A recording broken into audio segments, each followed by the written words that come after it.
Sir మీకు already తెలుసు, మీకు ఇంకా తెలుగు సినిమాలు ఎంతో కొంత తెలుగుని ఉంచుతున్నారు అండ్ అలాగే క్లీన్ సినిమాలు తీస్తున్నారని చెప్పి ఆ రెస్పెక్ట్ ఎప్పుడూ ఉంటుంది మీ మీద.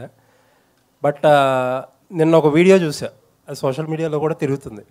ఒక షోకి, ఓటీటీ షోకి మీరు వెళ్ళి ఆహనా పెళ్ళంట అనే క్లాసిక్ సాంగ్లో మహానటి సావిత్రి గారు చేసిన చాలా క్లీన్గా చేసిన ఒక పాటని చాలా వల్గర్గా పోర్ట్రే చేస్తే ఇంద్రగంటి గారు దాన్ని ఎంజాయ్ చేసినట్టు, ఎంకరేజ్ చేసినట్టు ఒక ఫీలర్ ఒక మాట మాట్లాడారు.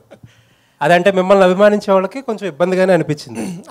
అంటే ఒకటి ఏంటంటేనండి, మేము సాధారణంగా అలాంటి షోస్ మేము అతిథుల కింద వెళ్తాము.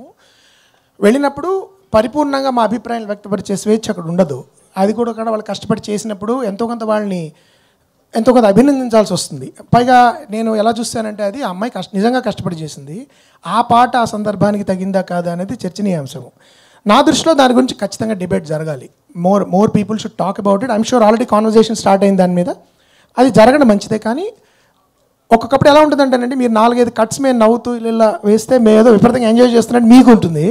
కానీ అలా ఉండదు. మేము అన్ని మా షాట్లన్నీ ఒకేసారి తీసుకుని వేరే చోటుకులు ప్లేస్ చేయొచ్చు. అవి సాధారణంగా అదే జరుగుతుంది. కాబట్టి అంతకుముందు కూడా నేను అనవసరం ఒక ఏదో నవ్వి కర్మగాలి ఇరుక్కున్నా ఒక దానిలో. అందరూ అపాలజీ చెప్పే పరిస్థితి తీసుకొచ్చారు నేను.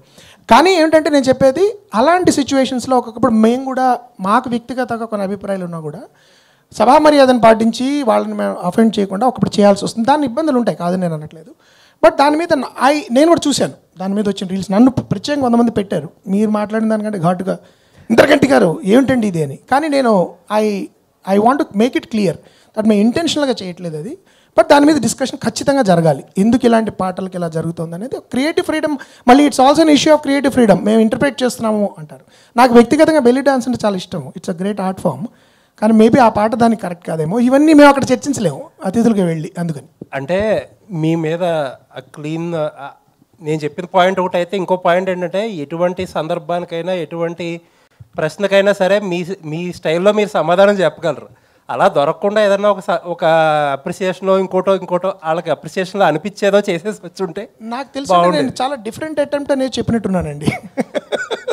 అంటే పాపం అమ్మాయి దట్ గర్ల్ యాక్చువల్లీ, అంటే నేను ఆ పాట కాకుండా వేరే చేస్తుంటే I would have appreciated it. చెప్పాను కదా, దట్స్ అ వర్క్సమ్ సిచ్యువేషన్. మేము వెళ్ళి 1 గంట సేపు టక వావ్ సూపర్ అనేవి పడ్డాయి అనుకోండి, వేరే అర్థం రావచ్చు. But yeah, I'm inviting. నేను అది పూర్తిగా ఎండార్స్ చేస్తున్నాను చెప్పను. నాకు చాలా చాలా చాలా ఇష్టమైన పాట, నాకు చాలా చాలా ఇష్టమైన సన్నివేశం సినిమా అది. బట్ ఇప్పుడు మోడర్న్ టైంలో ఎలా అవుతుందంటేనండి, people are interpreting in their own way. రకరకాల, ఇది క్రియేటివ్ ఫ్రీడమ్ పేరు, రకరకాల ఇంటర్ప్రిటేషన్స్ ఇస్తున్నారు. సో నేను ఒకవేళ మనం దాని గురించి ఏమైనా విమర్శిస్తే, మీరు ఇప్పుడు చాలామంది సార్ మీరు అప్డేట్ అవ్వాలి సార్, మీరు అప్డేట్ అవ్వట్లేదండి, ఇంకా మీరు తెలుగు భాష అంటారేంటి, ఇంకా మీరు నేను ఎక్కడో కళ్ళు అని ఎవరో సరిగ్గా డబ్బింగ్ చెప్పకపోతే కళ్ళు అన్నారు. అంటే కళ్ళు అనేది మాకు ఒక పదార్థం ఉందండి, డ్రింక్ అది. కళ్ళు అనాలంటే ఈ రోజులు కూడా ఎవరు పట్టించుకుంటున్నారు సార్, మీరు మరీ చాదస్తున్నాను అన్నారు. అలాంటి టైంలో నేను అప్డేట్ అవ్వట్లేదేమో నాకు భయంగా ఉంది. సో అందుకని ఒకప్పుడు it's a bit of a trick. మీరు అన్నది I agree, it's a tricky situation. But at least ఆ కాంటెక్స్ట్లో, మేము వెళ్ళిన అతిథులుగా వెళ్ళిన కాంటెక్స్లో ఒక హెల్తీ డిబేట్ ఇలాంటి వాటి గురించి జరిగి అలాంటి మళ్ళీ జరగకపోతే I will be the first one to be happy. Thank you. Krishnaprasad గారు.